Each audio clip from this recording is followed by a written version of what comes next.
Welcome. Today we're going to be talking about the connection of dissonant harmonies resolving towards the tonic triad. And already that name is misleading. You might be asking yourself, well, Dane, how is this misleading in any capacity? Well, it's because if you read it, and if you're like me, you're thinking, okay, we're talking about all the dissonant harmonies that we've discussed and how they're going to be leading into those tonic triads. It's not the case. Everything that we're going to be talking about today has to do with the way that we're connecting the dissonant harmonies and then resolving into the tonic triad, because essentially we already have the rules for connection of the dominants to the tonics, the dissonants to the tonics. We're talking today about the connection of dissonant to dissonant to dissonant and so on and so forth, eventually leading up to that resolution into the tonic. So yeah, let's jump into it. Just so that you guys know, today is actually going to be a lot of rule memorization, which I know is not fun at all, but that's what we're going to have to be doing today for these dissonant harmony connections. So rule number one. Rule number one is this. It's that when you're connecting multiple dissonant harmonies, specifically dominant dissonant harmonies, you have to make sure that there's not mingling of these dissonant harmonies, some with fifths and some without fifths. Whenever you start mingling, it just doesn't work for voice leading. However, there is an exception to this. The exception is this. Whenever you have those sevenths, they cannot be led into the fundamental.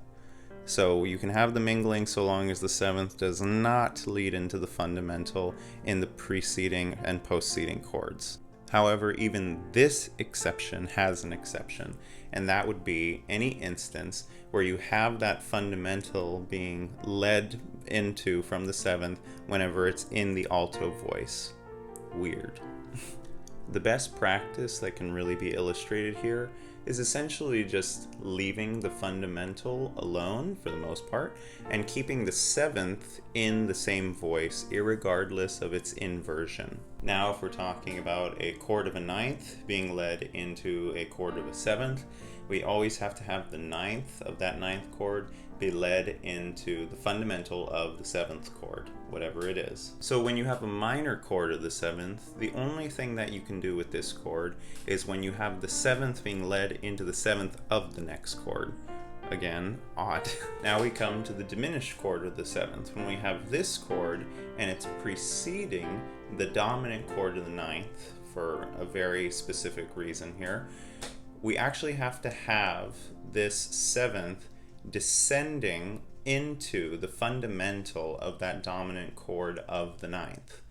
And this last rule pertains to the triads.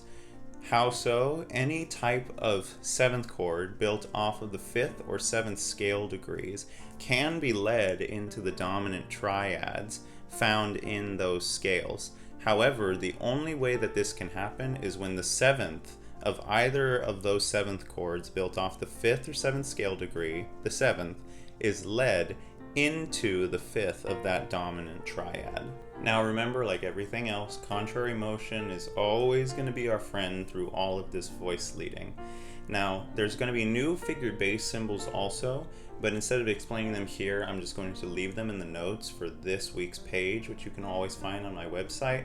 But essentially, the notation we're going to probably see in the example, and the notation is rather simple because it's just telling us which tones are being sustained, which tones are not going to be sustained, which tones, or sorry, not which tones, but which inversions from the figured bass are going to continue without having to rewrite the symbol. And actually this was touched on last week, but they give us the symbols in this chapter, Tchaikovsky does.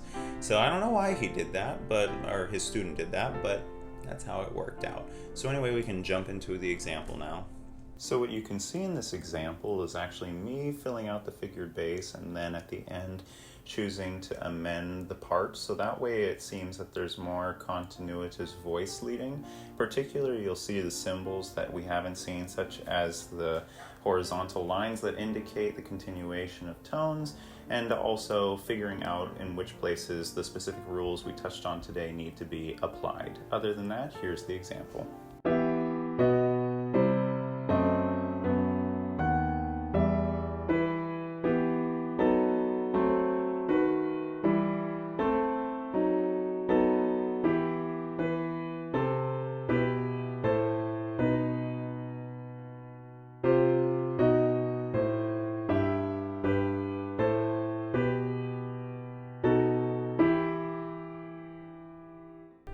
Anyway, that's it for this week's lesson. Please let me know that you liked it. Drop some comments, drop some likes, join the community. We'll talk about this, and hopefully we're actually going to finish this in October, which is really exciting. So let's keep grinding at it, and I'll see you guys tomorrow. Peace.